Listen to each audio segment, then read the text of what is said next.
Hi, guys. Welcome to Real Food Recovery. We are on episode 52. Lean in because this is a big one. It's the secret to weight loss. Today, we have this provocative topic, one that everyone has an opinion on, and that is the perfect diet or the right way to lose weight. So many options from LA Weight Loss to Weight Watchers, from Atkins to Medifast.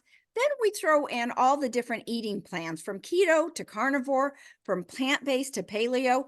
Who is right and who is wrong? Well, the answer is it depends. What are your goals? Is it to lose weight or is it to heal the addiction that lives inside the brain? Is it a quick fix or a complete lifestyle change? Do you want to do something sustainable or do you want to white knuckle it for a couple of months to get results? Then, lastly, do you want the help of pills, potions, prepackaged foods, or surgery? We are here today to bust a lot of myths and point you in the direction of lasting change and give you the real answer, the truth. Some may call it the hard way, but in reality, it's the only way, which actually makes it the easiest way if your real goal is to look and feel better for the rest of your life and to cure your relationship with food. We are here to share secrets, not shortcuts. Yes. And here's the deal. It's really about, again, looking better, feeling better are great, but it's really about living better. It's Yeah. about staying focused on what it takes to really have a vibrant, whole, healthy life that is free of lifestyle illnesses. And that's what the secret to weight loss promotes. I heard this statistic lately, Paige, that really caught my attention. More people die every day from type 2 diabetes than from drug overdoses, Mm. which leads to my next alarming statistic we've talked about here before. Over 1.5 million people die every year from diet-related diseases. This is the lifestyle diseases I was just talking about. Mm-hmm. Here's the deal, guys. These are optional deaths. I know. Optional.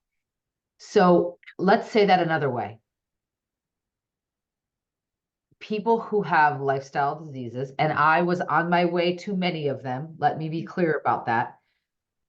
They are choosing to have these illnesses. They're in their decision-making process.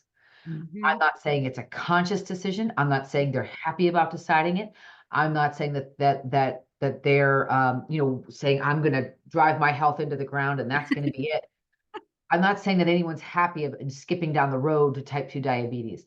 What I am saying is that these are optional deaths and these are direct results of highly processed foods in the world we live in.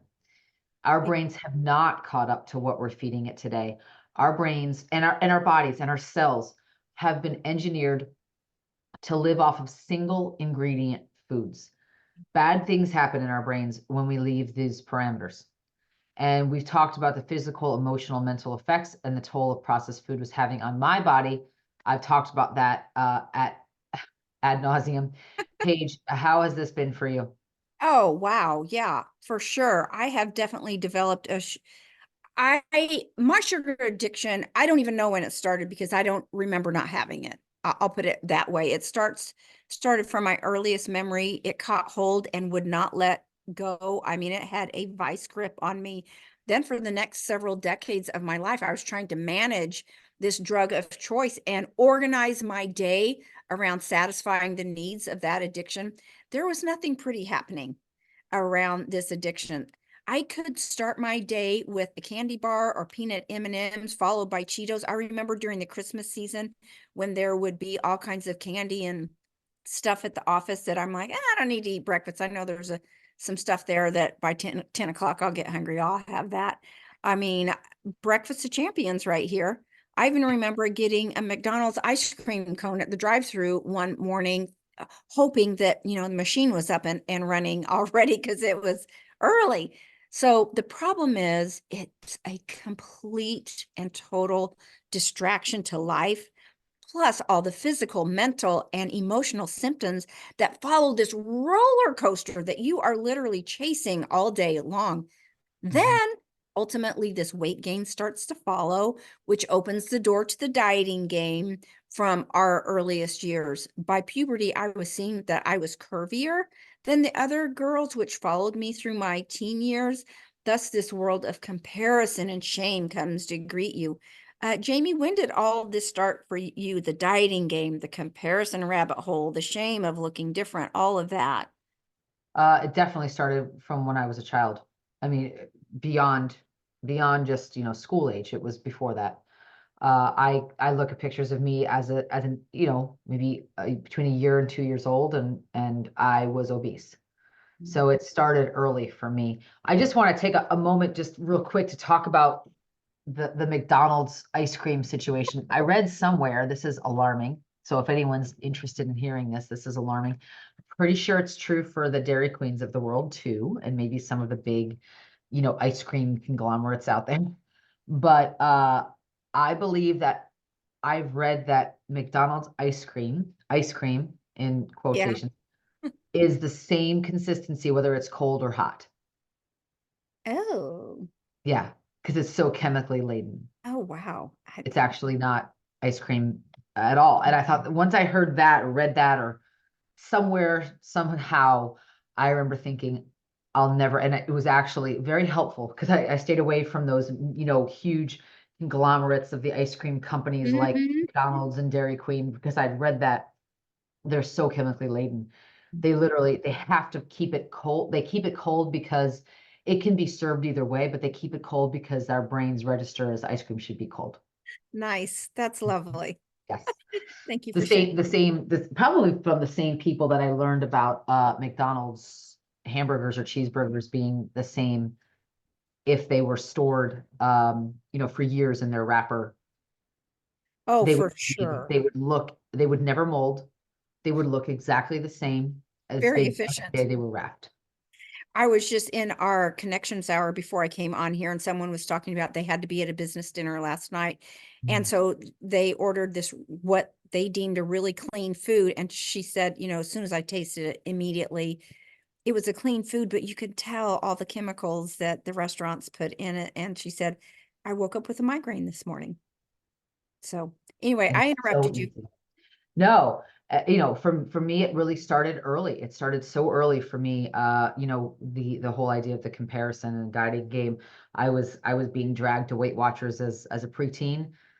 And I was around all these, older women, and I'm looking around like, what am I doing here? But Mhm. I knew everyone's like, you need to be here. So I'm like, I guess I need to be here. So I had, again, it was the stigma of thinking something was wrong with me at a very young age. Um, do we dare start a tally of all the diets we've been on or all the crazy things we've tried in chasing the ideal body shape? For me, uh, it was definitely too many to count. I don't know that I was trying to chase the ideal body shape. I was just trying to chase a body shape that was not mine. Um, and when I think back on all the things that I did and all the things that I tried, or all the pressure I felt to try something, even if I didn't actually try it, the pressure I felt to try something, it felt very, very overwhelming. And it's the ones that I did try, whether it was Jenny Craig or Weight Watchers or Medifast. I remember going in thinking, this is it. This is it. This is what I'm going to change my life. And this is the program to do it. And I'm going to be a person on their poster. And then I remember seeing like the results not typical at the bottom. And that immediately just deflated my excitement balloon immediately. And I remember thinking, okay, I'm not going to be able to do what they're telling me I'm going to be able to do. There goes that billboard gig.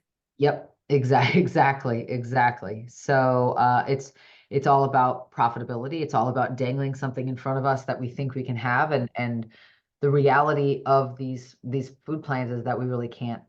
They're not sustainable. They're just not sustainable. The only thing that's sustainable about those food plans is the profits. Paige, how about you? Oh, it would probably be easier for me to count diets that I haven't been on. And, usually it's the 3 week cycle of enthusiasm. Second week, you don't do quite as good. Third week, you're trying to figure out how to get back on.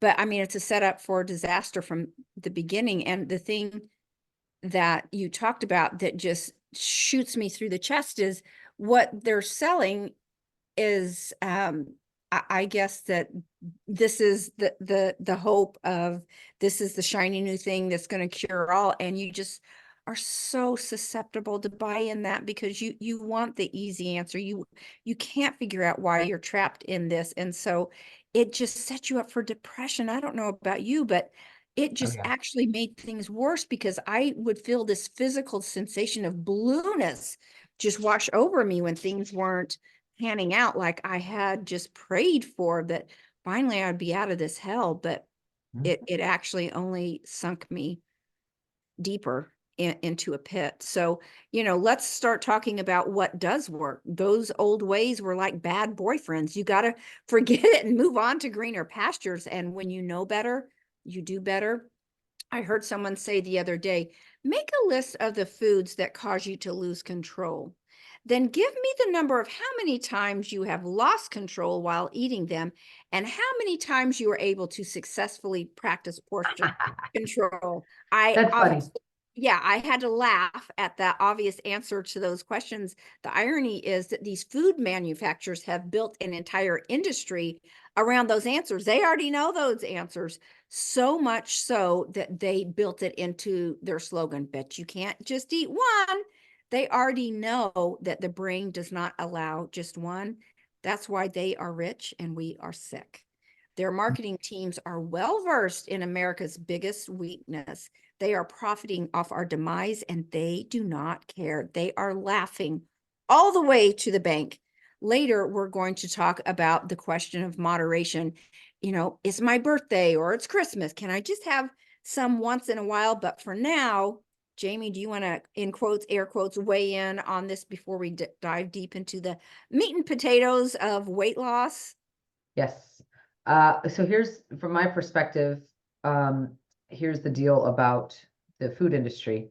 The food industry, of course, I agree. I love what Paige said. You said about, that's why they're rich and we're sick. Yeah. Um, and the reality is they're really just playing on our biggest, um, some might say weakness, but I would say they have figured out how to play into our pleasure seeking Right. drive. We all have a drive to seek pleasure.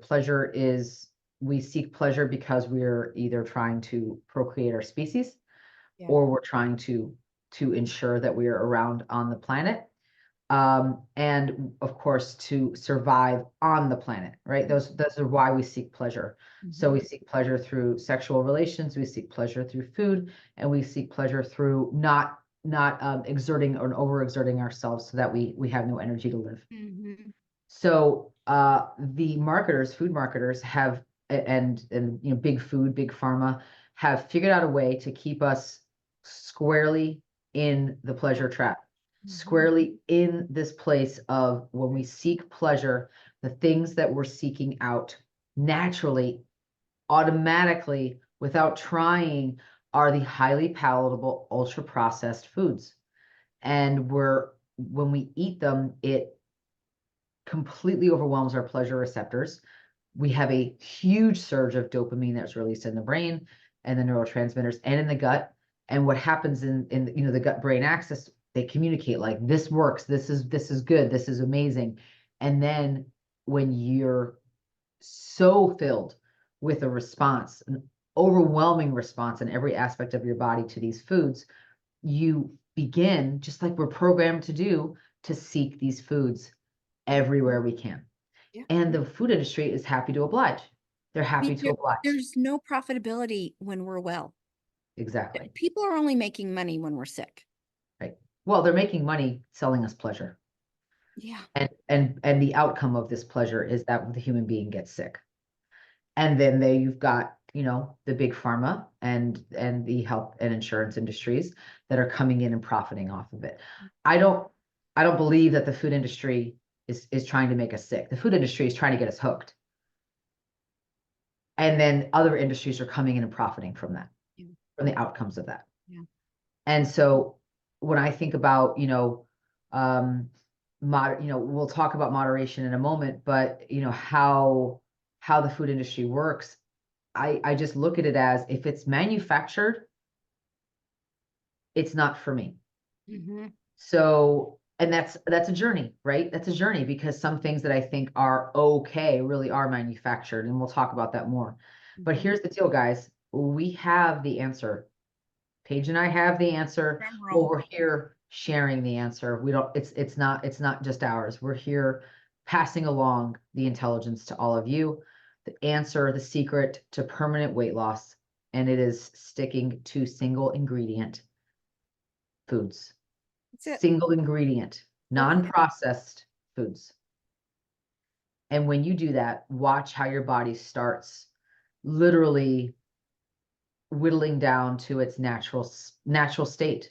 A Mhm. natural state might be a place of weight. It might be a mental state, a Yeah. physiological state. This this is it. There's nothing to even put in a pamphlet or a brochure. There's nothing to build any kind of major campaign around because it's really that simple. Yeah.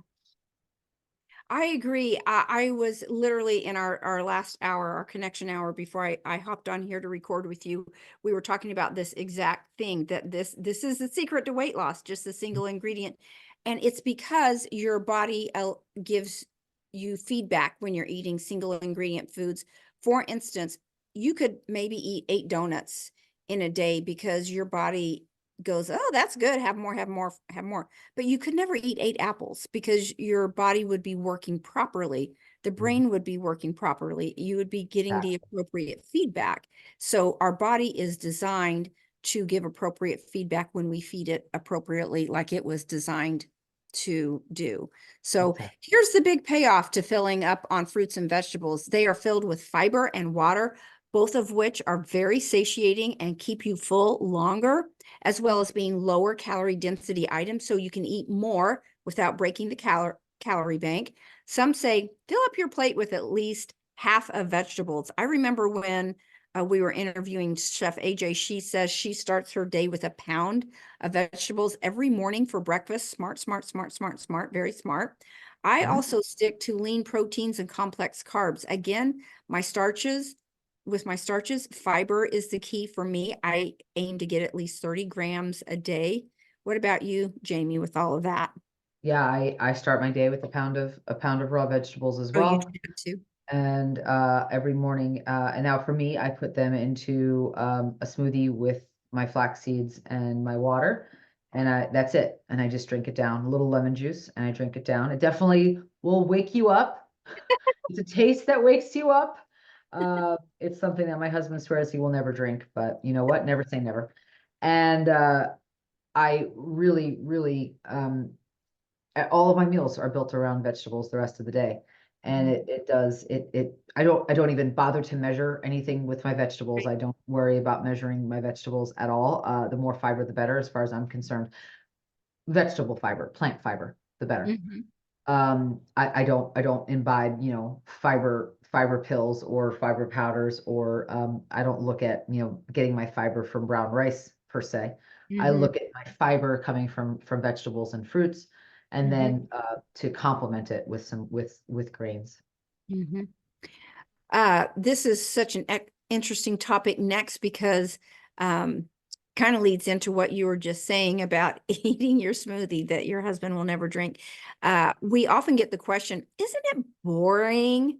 Actually, I'm being completely honest here when I say, and I can't wait for Jamie to answer this too, but I love, love, love my single ingredient foods. As you come off the processed food, your taste buds actually change. And better said, they come back to life. They come back online. You begin to taste all those natural flavors again that have not been drowned in ranch dressing, like I was talking about before. In Mhm. fact, if I have things that are too rich now, I get a whopping bellyache and I feel terrible after. So natural flavors are beautiful. I believe God created all these single ingredients foods just as a gift for us. What about you, Jamie? What do you have to say? Yeah, single ingredient foods really do taste good to me, and I don't think about anything as far as, gee, couldn't I, wouldn't I, why can't I have. You're not bored. no, why can't I have this or that because I'm so bored? No, I don't think about it being boring. I think about it being, easier. I think about it being, something that my body knows what to do with. The, the, Yes, the ingredients or the processed foods that my body doesn't know what to do with that I think are less boring, uh, are really, really detrimental to my health. And right. almost immediately I agree.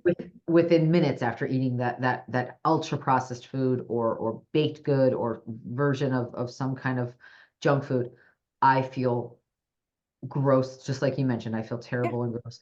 And as far as boring is concerned, my diet before I found recovery, my diet consisted of meat, cheese, bread, sugar, fat of some kind, usually lard or whatever was in donuts and baked goods.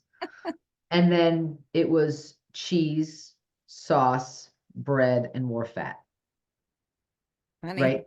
That was it. I was eating pizza and burgers and French Yeah, fries yeah. all the time. And then You know, whatever fried baked goods. uh-huh. And this boring, I'm being funny, these boring foods really so first of all, they're so beautiful, all the colors of the rainbow, but these boring foods in air quotes lead me to the most exciting life possible. I mean, I'm doing all kinds of wonderful Yeah, things, and I've got the bandwidth to learn and study and grow and new activities to try and interests that I can be involved in. So, yeah. I got exactly. you off on a sidetrack. So let's talk about fat. Do we eat it? Do we believe in the role it plays in our life? My thoughts on fat are very, very specific. Mhm. Now, this is the beauty of Paige's and my partnership.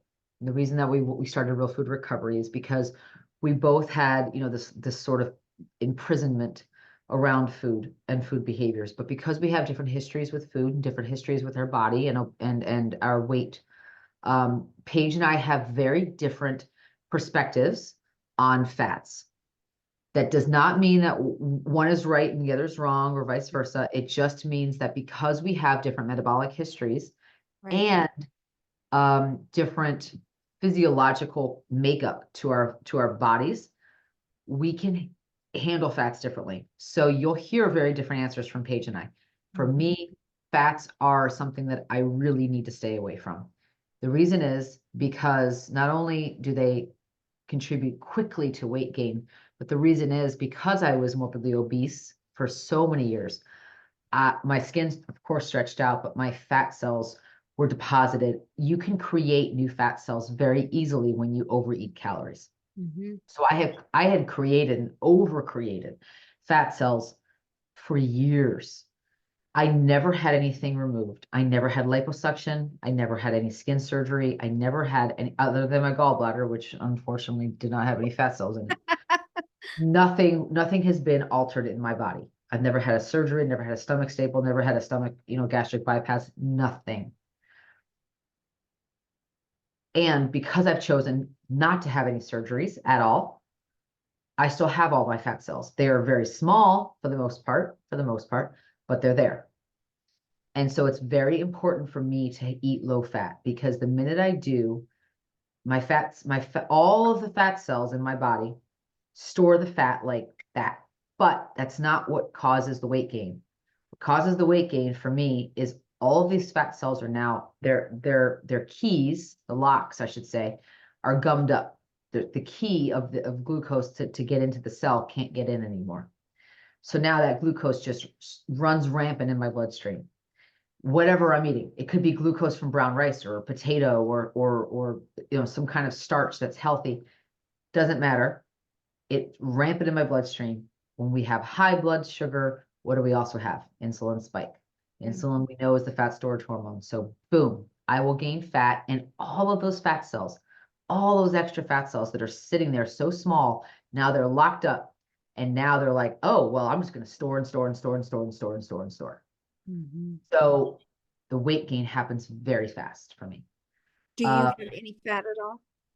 So no, I actually do not. I cook with very, very, very little oil. If any, if I use oil ever, it's in a spray, not like a Pam. I'm talking about in a regular glass spray bottle that I Yeah. spray olive oil. Mhm. And even that, you're talking like maybe 2 or 3 sprays for an entire, Yeah. dish of something. And I don't use any added fats. I don't, if I do any added fats, like avocado, it's a single serving that's maybe in a vegetable sushi or something like that. Mhm. If I eat nuts, I count or weigh them out. Yeah. I do not, and same with nut butters. I do not give myself carte blanche access to them. Again, they don't trigger me to overeat, but I need to count them out because otherwise they're just a hand to mouth food. And Mhm. they're a very not satiating, but very triggering food, the nut butters especially, Mhm. because they are so rich in history Right. with junk food. Seeing the Um, jar with the butter, right. and it reminds me almost immediately of like the Reese's commercials and all of that Oh, from my, so I have to be very careful with the nut butters as mhm. well. And so no, I really do stay away from fats for that reason. And I'm very, very vocal about people who have struggled with obesity Right. not consuming, not consuming additional fat. Hmm. That's so interesting. Now, I'll say for me, I love fat, but w- some things I weigh and measure and some things I don't. I don't with my vegetables, my fat and my starches. I absolutely do. I love avocados. I only ever buy the small ones. I love nuts, but I weigh and measure those out. Those are my main sources of concentrated fat. If I use olive oil, it's a tablespoon for an entire recipe. I don't mind that at all.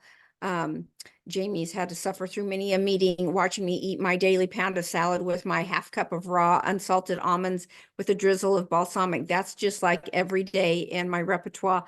So it's delightful though. I enjoy it and it's feeling I'm satiated, but then I'm done by making sure I eat the raw unsalted nuts. That is a big difference than having those salted ones. So I'm very particular. And avocado, I can smash that up and use that in place of salad dressing. And as a side note, I might use salsa as a salad dressing too, but balsamic vinegar really by itself is my main go-to. I don't know if you're familiar with California balsamic. It's salt, oil, sugar free. So I do like that. So I'm a huge salad lover. I relish the flavor of all those natural ingredients. I make up several at a time and I have them ready to go in the fridge all week long. By the way, like I said, I want to say that again about measuring. I don't measure most of my foods, but nuts, that nuts and avocados really, I do pay attention to those because it no matter anybody's history or size, those are easy to overeat.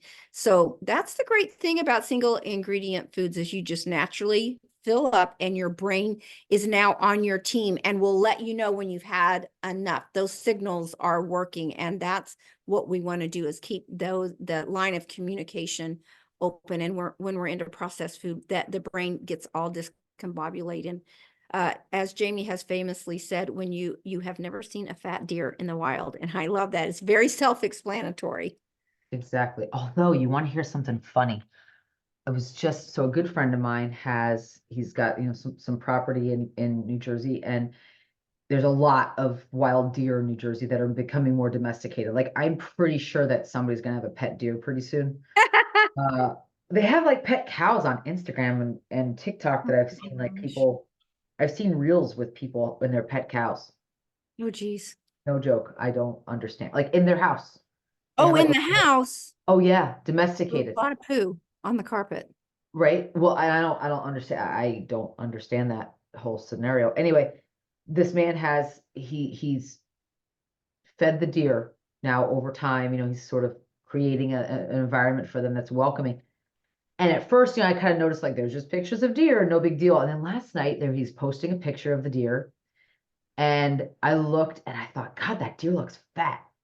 And it did. It did not look lean and muscular like deer are supposed to look. It Right. looked like a chunk, like a big round chunk. And I looked down and he's got like this, all their deer troughs that he's created for them. They're all filled with corn, filled with corn. And I'm like, there you go. That animal is not meant to eat just Right. corn. Right.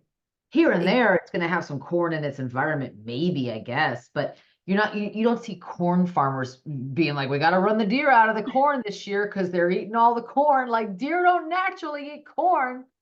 Right. And then, so anyway, I just was like, John, give him a salad. Good Lord, give him Yeah. a salad. That's Do their you natural Do you food. remember me telling you about how where my husband sits in the kitchen, he can look out onto our Yes. deck and it snowed a lot this winter. And he's like, well, before it snowed, he was starting to sprinkle peanuts out there because he just enjoys watching them scamper around and eating. And I remember walking by the window going, that squirrel's getting fat. Yeah. I mean, I could see that squirrel was getting fat. So it snowed a lot. We're in wintertime when we're filming this. And I literally, that squirrel was going digging with its paws to Yeah. get down through the foot of snow because that squirrel knew what was waiting for him underneath that snow. And we watched till he got down and got that nut and sitting there eating his nut. Yep. Exactly. Yep. I've seen all kinds of things on TikTok. People have all kinds of wild animals.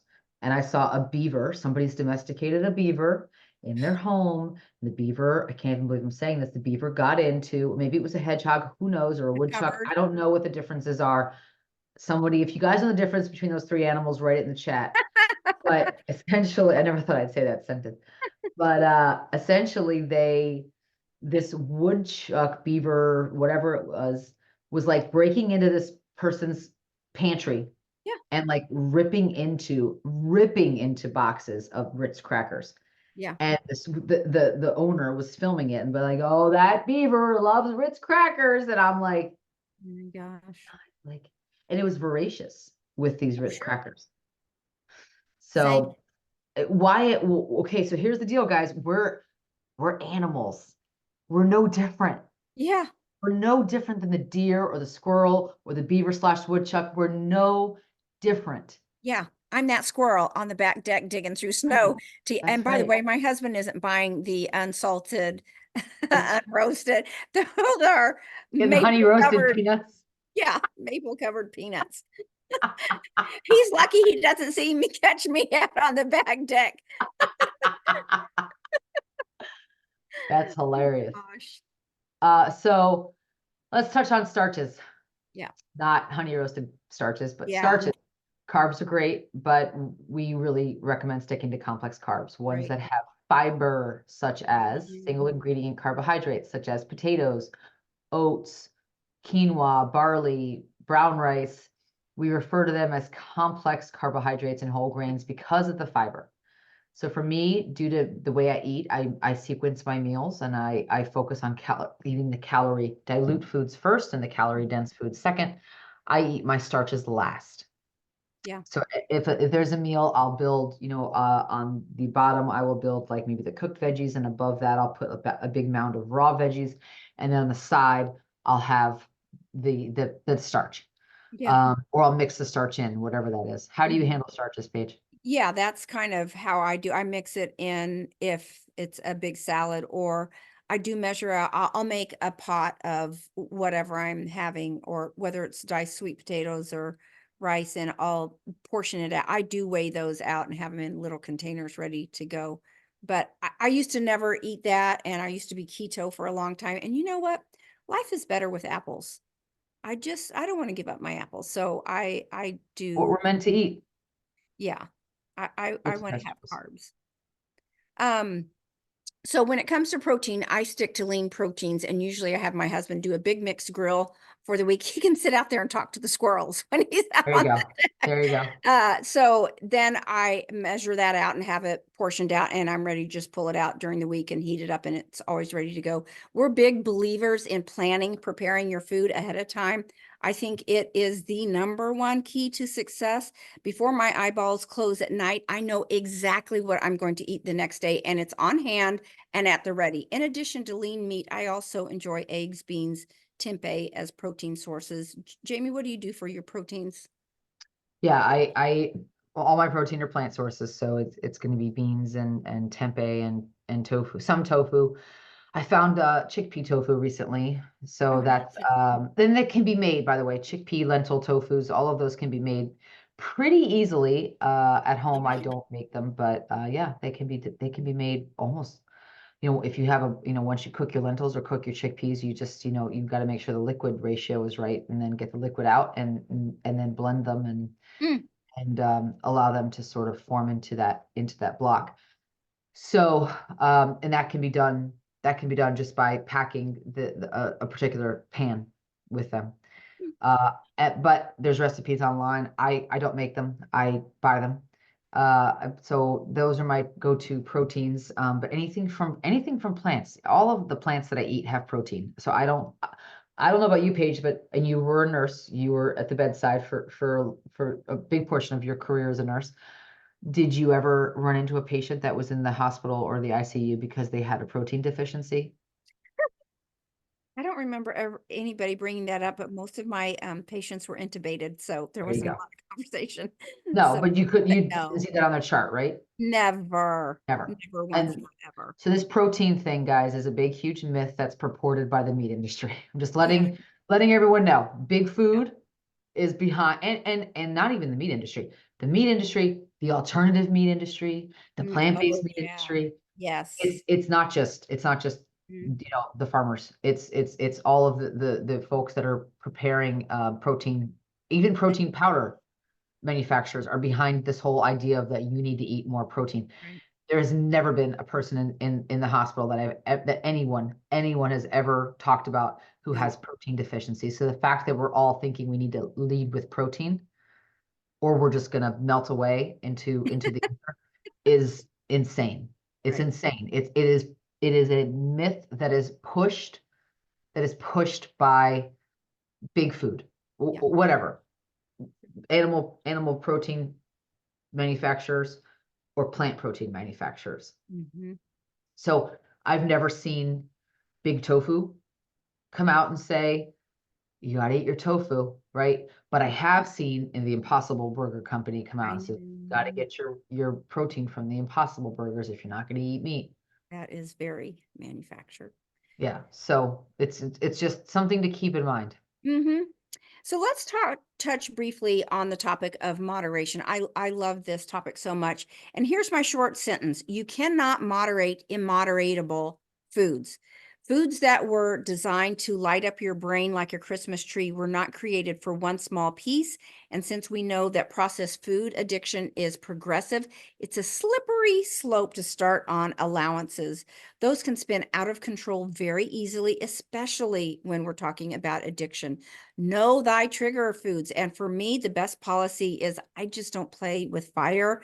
I have not seen many alcoholics be successful with just one drink on special occasions. Your birthday may be better served with connecting with friends than focus on cake. And we talk even about intuitive eating. That intuitive eating works great with single ingredient foods. If you're trying to do intuitive eating with processed foods, it's a huge disaster. You've got to allow the brain clarity with what you're eating. And when you're eating things processed, it is very discombobulating and it doesn't know what to do with it. What are your Yes. thoughts around this, Jamie? Yes. Agreed. I don't, yeah, I don't subscribe to the idea of moderation. I have tried it. I have tried it as recently as this past year. No. And I We I all cannot I cannot moderate. I cannot moderate. And I understand, we interviewed Vera Tarman, who's the author of one of the two authors of the Food Junkie book, and she's one of the contributors and leaders on the Food Junkie podcast. Amazing, amazing leader in this space. Yeah. She's, I think, she's pioneered, and she's really, Oh, yeah. trailblazed in this space of addictive foods, food obsession, and understanding how to move past them and heal from them. And Dr. Tarman talks a lot about, first of all, her big statement is, if you could do it by yourself, you would have. So obviously she's a big believer in support of a support system for recovery in general. The other Mhm. thing that she said that I totally agree is that in her experience, most people who have paid to moderate, has paid someone in the Dietetics Association or the American Dietetics Association, Canadian Dietetics Association, they've paid someone who has a credential, like the title of a dietitian or nutritionist, who will tell them that it's okay to moderate processed foods. They I don't mean, think of it that way. we all They don't want go it. into it. I didn't, and I did for years. For Of course. years. We Paid. worked very hard to figure out how can we still have what we want. Yep. And That that dietitian was more than, and she, amazing, loving, kind, beautiful woman, was more than happy to oblige. And she said, "Oh, absolutely. It's fine. You just have that cake on your birthday. You have that pizza and you just move on. It's no big deal." hmm Except all hmm I did was think about cake and pizza. Yeah. hmm Yeah. I appreciate and agree with everything you said. Everybody wants to figure out, how can I get around this? Mhm. Because the addiction wants to survive. So we are going to end on a controversial topic just for a cheap thrill. Do you weigh yourself? I love this discussion so much, and I used to be an avid weigher morning and night. I was a freak about it, and I kept charts of my weight for years. I think I probably still have those papers somewhere, but guess what?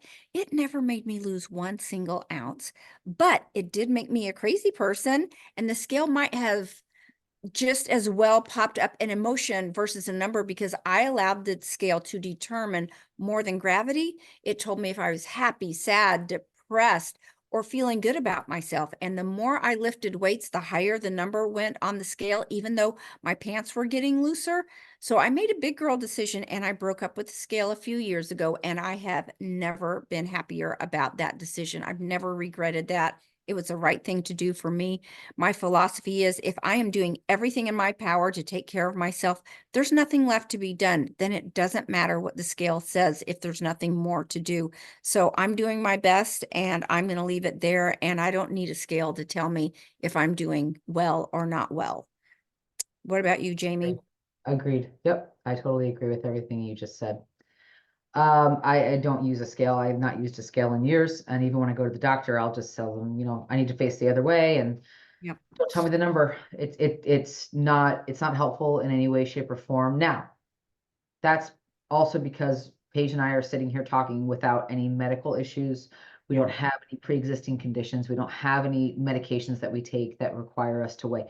There are some cases where folks need to weigh because they have My to husband. understand water retention and other complicating factors. That's different. But for folks who are not on any kind of medication that affects water retention or weight, there is really no reason to weigh because there are so many other ways to really get feedback about the journey. Mhm. All right, we've got some listener questions. We're going to try to get through as many as we can. Yep. First one, I hear a lot about the importance of water, but I love soda, coffee, and tea so much. Does that count? So it does it count towards what, I guess, is my question. Does it count toward weight gain? Absolutely. Does it count toward addictive substances? You bet. Does it count towards degradation of our tooth enamel and our bones? Yep. All of those things. So soda, coffee, and tea, all of those things. No, Mhm. I don't want any letters from the green tea manufacturers of America about the health benefits of green tea. I'm not talking about an occasional cup of green tea. I'm talking about if you're drinking carbonated beverages, carbonated caffeinated beverages, and you're looking to them to provide you your water equivalent for the day, Mhm. you're barking up the wrong tree. Yeah, I agree. So there's nothing water replenishing about coffee, tea, or soda. I don't Mhm. care if it's diet soda. I don't care if it's soda that the Pope blessed and then they shipped it to your house and it's it's like got two ingredients and one of them is tears of angels. I don't care what is in the soda, right? Have you seen the sodas that they How do have? you really feel? Have Come you on. seen the Yeah. sodas that they're like, oh, this one's so pure. It's so pure. Yeah. It's in a can and it's manufactured, but it's so pure. It's been blessed by the Pope. It's got tears of babies in it, and it makes you younger when you drink it. Like there's nothing about soda, guys. I'm sorry. I don't care what it's seltzer or soda or seasoned with boysenberry. None of it is health promoting. Um, and none of it counts towards your water intake. You should take this act on the road. I have You're wasting away behind that desk. We got to get you on the stage. I have, oh, Oh, um, I have strong feelings about this. So here's the deal. Here's the deal. If you're coming off a diet soda, which I was years ago, can you transition with a flavored seltzer? Go for it. Does it count toward water? No, it doesn't count towards your water. yeah, All it does is it counts towards you getting off of soda. yeah. Mm, So that's it. Tea is a great way to transition. Maybe an herbal tea, not a dark black tea, but an herbal tea mhm, coming off of coffee. mhm. But Paige and I, in our branches of recovery, have structured one of our branches called addictive substances and processes because we know that caffeine is addictive. We know that it's not health promoting. There really is nothing about it. And some people can say, oh, I just have 1 cup a day and I'm fine. It's not, does not count towards your water intake. It actually depletes your water. And it is very easy to spiral up Yeah, beyond 1 cup a day. It is yeah, very easy. yeah. So I I'm agree. I rant tell over. people, yeah, okay. Are you okay now? Okay. Yeah, I tell people make sure you get, your 8 cups of water in. And then what if you're still thirsty, then we'll talk after that. Okay, let's get through these next couple. Can I eat what I want and just exercise it off? It's worth it to me to have my pizza. Well, I mean, I would love that too, since Jamie and I are both avid exercisers. We understand. However, I want to let you down easy, but the truth is you cannot out exercise calories. One bad meal can undo any calorie surplus at the gym. We both believe in cardio and weights as part of our daily regimen. Building muscle not only provides a nice muscle tone, but it increases your metabolism as well as helps with bone density as we age. We can't express enough how exercise is part of a daily routine and taking care of ourselves. Even on the days we don't want to do it, just remember that discipline trumps motivation every time.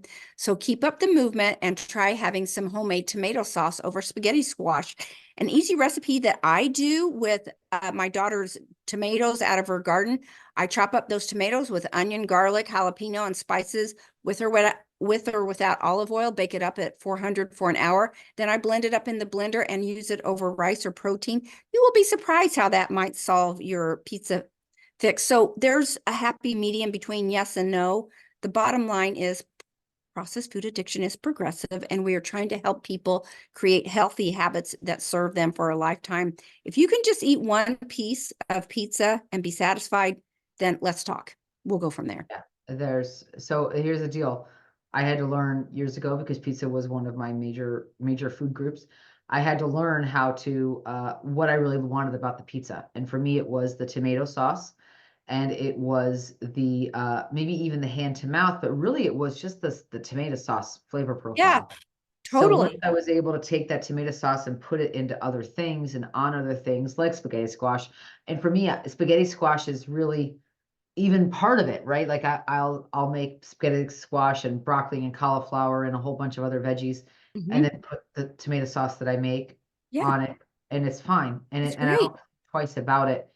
And here's the deal: if you're craving processed foods, the secret is, I would say, not the secret to weight loss, but the secret to the craving control is to eat a single ingredient food instead that gets you Mhm. closer or a homemade version of of a Yeah, simple food like Paige talked about her tomato sauce, where you get you closer to that processed food, eat that at home that you make yourself, and Mhm. I bet you that craving that you had for that ultra processed or that junk food goes away. I agree. I agree. How important, next question, how important is it to read labels when we're at the grocery store? So again, I would say if you're spending a lot of time reading labels at the grocery store, you're probably not in the right area of the grocery store. So I would say And it's really important to yeah, not read labels at the grocery store because hopefully you're buying all foods that don't have labels, that's right. or most of your foods that don't have labels. Let's be honest. Yeah, Is it important to read if you're buying a packaged food, is it important to read labels? Absolutely. But when if I'm doing that, and for instance, my nut butters, I don't make my own. If I buy them, I buy them from the store. And I will always only I don't look at any of the nutrition info. I don't do the math. I look at ingredients. And as long as I see one ingredient on there, which is hopefully, almonds, cashews, whatever it is, great. I get it and I move on. And again, I'm looking for ingredients. I'm looking for sometimes I'll just look at if the ingredient list is a paragraph, I put it back. Yeah, If the that's bad. ingredient list has more than just a few, like 3 or 4, I'm not Syllables. buying it. Yeah, So no. I really strongly believe if you're spending your time reading ingredient lists, you miss the point of what we're talking about Yeah. today. And that's okay. That's okay. So readjust and say, you know what, single ingredient foods don't need to have it, don't need to have labels. Shop the perimeter. Yeah. Or else stores are getting smarter now. Sometimes they're not. Oh, okay. Yeah, sometimes it's not just the Good perimeter. answer. Good Yeah. answer. Okay, I want to get this last question in here because I think it's good. I am just too tired and stressed out after work to deal with it all. It is just easier to grab fast food after work and get dinner over with. I'm just being honest. We get it. No argument here. It's definitely easier. Or is it? First off, we believe sleep is right next to food planning and matters of importance. Sleep is critical to success when it comes to health. One thing that adds to fatigue is a poor diet combined with lack of time in the sheets. Making sleep a priority has to come first. So I would suggest starting with protecting 7 to 9 hours a night, then reevaluate how much energy you have to take care of yourself. You will feel less overwhelmed with the tasks at hand if you are well rested. The biggest favor we will be having with our bandwidth is to make a meal plan for the week and shop one time a week. That's it. Then you have the staples on hand and you can do a lot of food prep on the weekends for the meals during the week. And it's something to try and see if that system works for you and your family. We can't emphasize enough the payoffs to this system. And by the way, you know what is not easy? Weight gain, diabetes, heart disease, inflammation, and so on, not to mention being expensive and time consuming. These are additional stressors we are trying to avoid. You want to add to that, Jamie? And we're sympathetic to it. We get it. We do understand. Uh, I get it. When I you don't have a family at home and you've I got get it. homework and laundry and dishes, it's tiring. I understand if you've worked all day. I do, and I also think that that goes back to planning. It Oh, goes back totally. to like what Paige was saying. It is it. So when I'm tired and overworked and have too much on my plate, if I'm going to processed food, it's because I failed to plan ahead before. That's right. So if you know you're in a place of tired and overwhelmed and you've got a lot on your plate, which it happens like seasons of life, right? Raising kids especially. I understand that, but that's why you have to take the time to put in at least 5-10 minutes to plan your week, Yeah. to get your shopping ordered or go and get it done, or send your spouse or partner to the store to do it. It can be done, especially if you know that your weeks are really overwhelming and your work days or your days with, raising children, of course, are overwhelming. We Mhm. get it. It just means that's an indicator that you need to do some planning ahead of time before the week starts. Yep. That's it. Okay. That's a wrap, folks.